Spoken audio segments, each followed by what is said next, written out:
Seandainya kamu tahu ini dari dulu, pasti ada yang beda. Bahkan diri kamu bakal sering ketawa. Kenapa? Yuk kita bahas. Ini lucu, seru, nampar. Tapi bener. Ini adalah kisahku. Ini adalah kisah saya.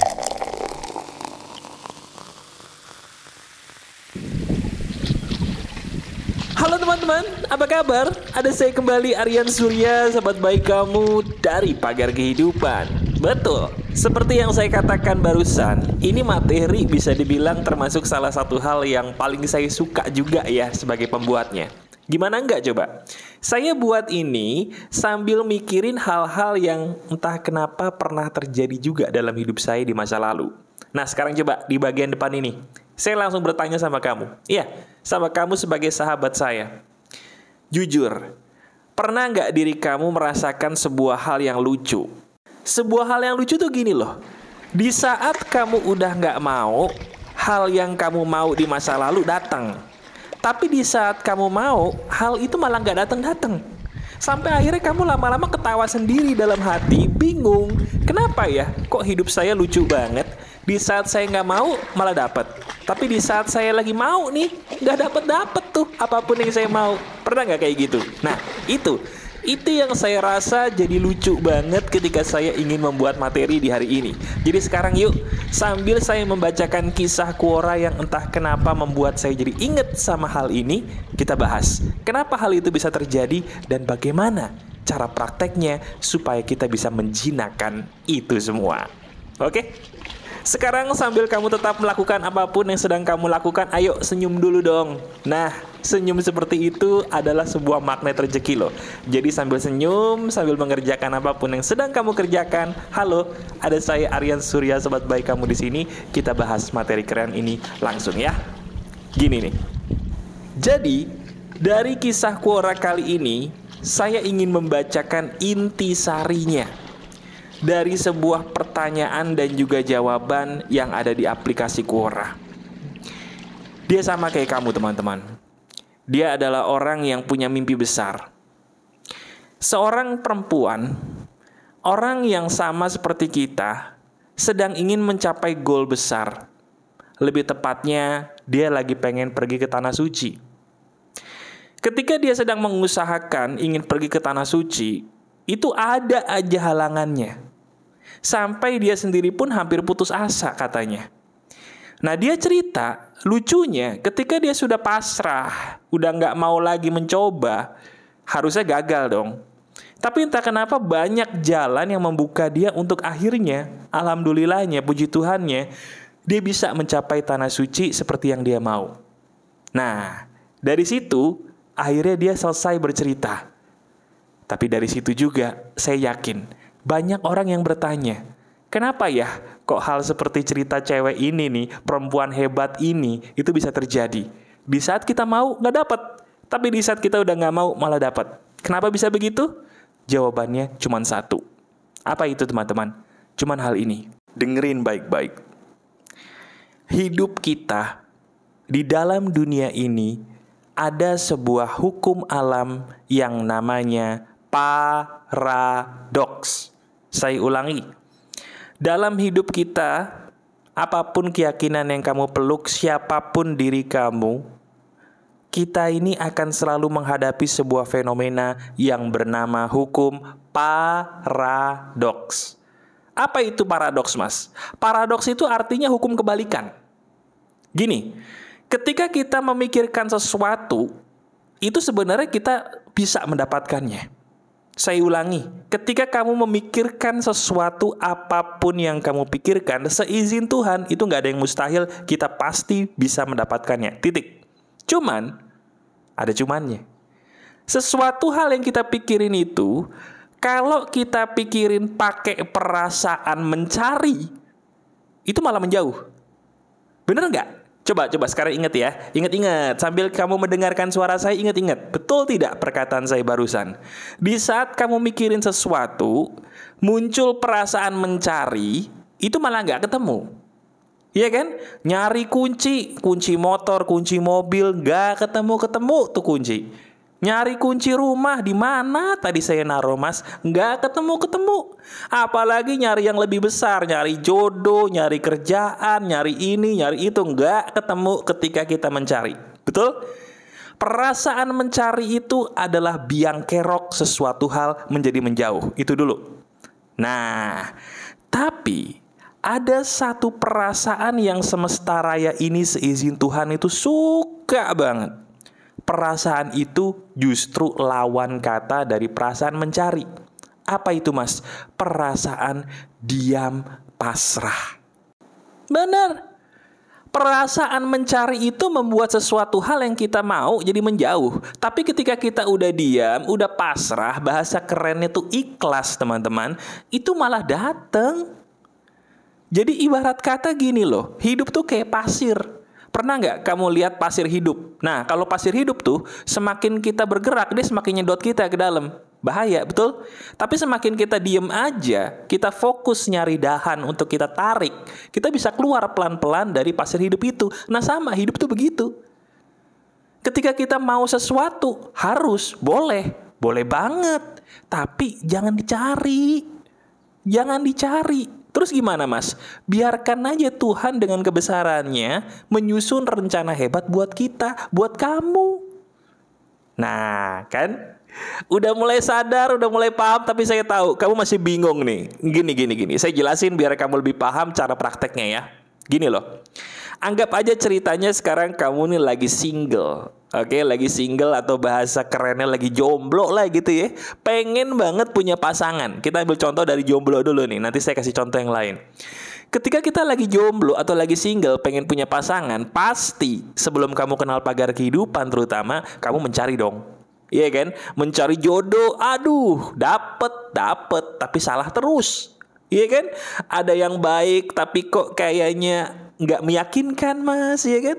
Ada yang orangnya tuh kayaknya nggak meyakinkan, tapi kok saya demen gitu, nggak pernah klik gitu loh, ya kan? Aneh aja, ada aja halangannya seolah-olah yang menghalangi kamu untuk dapat jodoh yang benar-benar pas. Nah, sekarang coba kamu pakai filosofi ini. Ketika kamu ingin mendapatkan jodoh, ya, kamu berdoa aja sama Tuhan. Ya Tuhan, saya pengen dapat jodoh. Katakan kepada Tuhan apa keinginanmu, katakan sejelas-jelasnya dengan kerendahan hati kamu. Ingat ya, dengan kerendahan hati bukan ngotot. Oke? Setelah kamu sudah berdoa, habis itu ngapain, Mas? Nikmati. Apa yang dinikmati? Nikmati kejombloan kamu. Itu yang benar. Kalau kita pengen punya pasangan, nikmati dulu kejombloan kamu setelah berdoa sama Tuhan bahwa kamu pengen punya pasangan. Paham nggak? Sama soal rezeki, kamu pengen banyak duit, boleh nggak? Boleh, bagus. Tapi setelah berdoa sama Tuhan minta banyak rezeki, nikmati dulu rezeki yang ada di dompetmu, senikmat-nikmatnya. Bukan malah ngotot cari duit terus, capek, udah capek dapetnya segitu-segitu aja lagi, bener nggak? Iya kan? Nah, saya kasih contoh biar kamu jelas. Orang pengen kaya, salah nggak? Enggak, justru saya bilang kamu, semua orang yang dengerin saya harus jadi orang kaya. Amin. Kenapa? Karena semakin kamu jadi orang kaya, kamu semakin luas kebaikannya. Setuju nggak? Setuju ya? Saya doain kamu kaya. Nah pertanyaannya, gimana caranya kamu jadi kaya? Simple. Pertama, berdoa dulu sama Tuhan kamu, minta diluaskan rezekinya. Sudah? Setelah berdoa, lihat di dompet kamu ada berapa. Kamu nikmatin tuh uang yang ada di dompet kamu nikmatin tuh uang yang ada di rekening kamu, belikan barang yang kamu suka untuk kamu dan juga untuk kamu bagikan kepada sesama. Saya ulangi ya. Lihat rekening kamu duitnya ada berapa. Lihat di dompet kamu uangnya ada berapa. Belikan makanan kesukaan kamu contohnya untuk diri kamu sendiri dan juga untuk kamu bagikan kepada sesama yang kamu tahu dia butuh makan.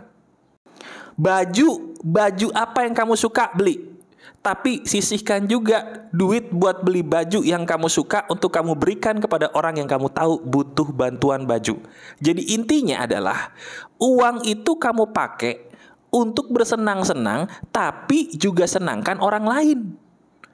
Itu sebagai bukti bahwa kamu itu adalah orang yang mindsetnya berkelimpahan. Otak kita ini canggih banget teman-teman. Saya ulangi ya, coba pegang kepala kita deh. Pegang kepala kita. Nah, di dalam kepala kita ini ada yang namanya otak. Otak kita ini canggih bener teman-teman. Saya ulangi, otak kita diciptakan Tuhan ini powerful, canggih banget. Kenapa? Karena otak kita nih, itu bisa merekam segala sesuatu persis seperti yang kita yakini.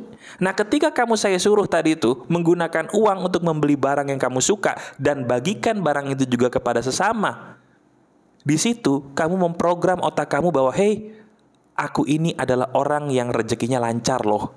Hey, aku ini adalah orang yang sangat bersahabat dengan arus uang loh. Uang aku banyak loh. Ketika kamu berperilaku seperti itu yang kamu program ke otak kamu sendiri. Dan ketika otak diprogram seperti itu, otak akan mengamini. Oke, amin, kamu orang kaya. Amin, aliran rezeki kamu bagus. Ya udah, otak itu dengan kehebatannya seizin Tuhan akan menarik rezeki-rezeki lain ke dalam hidup kamu. Itu aneh tapi nyata. Coba. Sama seperti soal pasangan. Kenapa diri kamu kok dapat pasangan mohon maaf salah terus kayaknya nih ya? Coba lihat deh, lihat diri kamu. Selama ini ketika single ngotot pengen punya pasangan apa nyantai atau happy? Kalau pengen punya pasangan yang baik, jangan cari pasangan. Saya ulangi, jangan cari pasangan. Tapi nikmati dulu kejombloan kamu senikmat-nikmatnya. Happyin dulu diri kamu sehappy-happynya ketika masih single atau jomblo. Kenapa? Karena ketika diri kamu happy sewaktu single atau jomblo, kamu memprogram otak kamu bahwa, hey, aku ini manusia bahagia. Hey, aku ini manusia yang layak loh dapat pasangan karena aku sendiri sudah bahagia. Ketika kamu memprogram otak kamu dengan kata bawah sadar seperti itu, otakmu akan mengamini. Amin, Oke, kalau kamu sudah siap punya pasangan, ditariklah itu apa yang namanya jodoh terbaik ke dalam hidup kamu seizin Tuhan. Ya, jadi gitu cara kerja otak kita teman-teman. Begitulah cara kerja alam bawah sadar kita. Ini saya buat sesimpel mungkin karena saya tahu di luar sana mungkin pernah ada yang memberikan materi ini tapi beratnya bukan main. Nah, saya sudah persimpel ini, saya sudah sederhanakan ini sesederhana mungkin. Kamu tinggal praktek aja, buktikan apakah yang saya katakan ini benar atau tidak bagi hidup kamu. Oke? Nah, sekarang di bagian akhir. Biasa, pagar kehidupan itu kalau di bagian akhir ada aja daging yang lebih daging. Gini, kamu akan mendapatkan sesuatu. Saya ulangi. Kamu sebagai sahabat saya, diri kamu akan mendapatkan sesuatu. Tapi, ada tapinya. Apa itu, Mas? Sesuatu hal itu tidak sama seperti yang kamu bayangkan ditambah perasaan ngotot.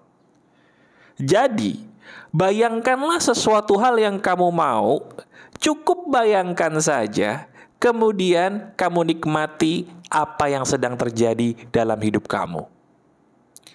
Saya ulangi ya, di bagian akhir ini saya perjelas lagi supaya kamu yang nonton sampai habis ini dapat emas yang lebih emas.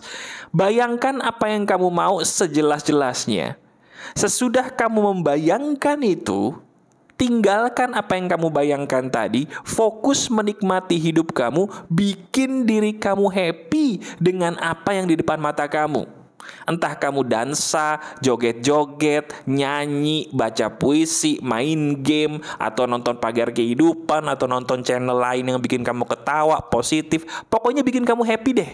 Jadi intinya, gak usah kamu mencari. Biarkan alam semesta seizin Tuhan mencarikan yang terbaik buat kamu. Saya ulangi, gak perlu kamu mencari. Biarkan alam semesta seizin Tuhan memberikan semua yang terbaik buat kamu. Nah, kalau sampai sini ada pertanyaan. Kalau gitu, saya termasuk kaum rebahan dong, Mas. Saya tidak menyuruh kamu rebahan loh. Saya menyuruh kamu untuk membahagiakan diri dengan apa yang Tuhan kasih. Itu namanya bersyukur. Jadi terus bersyukur sambil kamu membayangkan apa yang menjadi impian kamu. Semakin kamu happy, semakin dekat kamu dengan apa yang kamu impikan. Itu janji saya buat kamu ya. Praktekan. Oke? Kamu suka banget dengan video ini? Pastinya silakan jempol ke atasnya kamu klik sekarang. Saya tunggu. Terima kasih. Dan kalau kamu suka juga dengan Pagar Kehidupan tapi belum subscribe, boleh subscribe. Biarkan orang lain juga tahu ya. Sebarkan Pagar Kehidupan ini kepada teman-teman kamu di luar sana bahwa ada loh materi keren yang emas seperti ini buat saya. Barangkali kamu cocok dengan ini juga. Oke? Masih ada saya, Aryan Surya, sahabat baik kamu selalu dari Pagar Kehidupan. Tetap keep the spirit, keep sharing, and keep laughing. Bye-bye.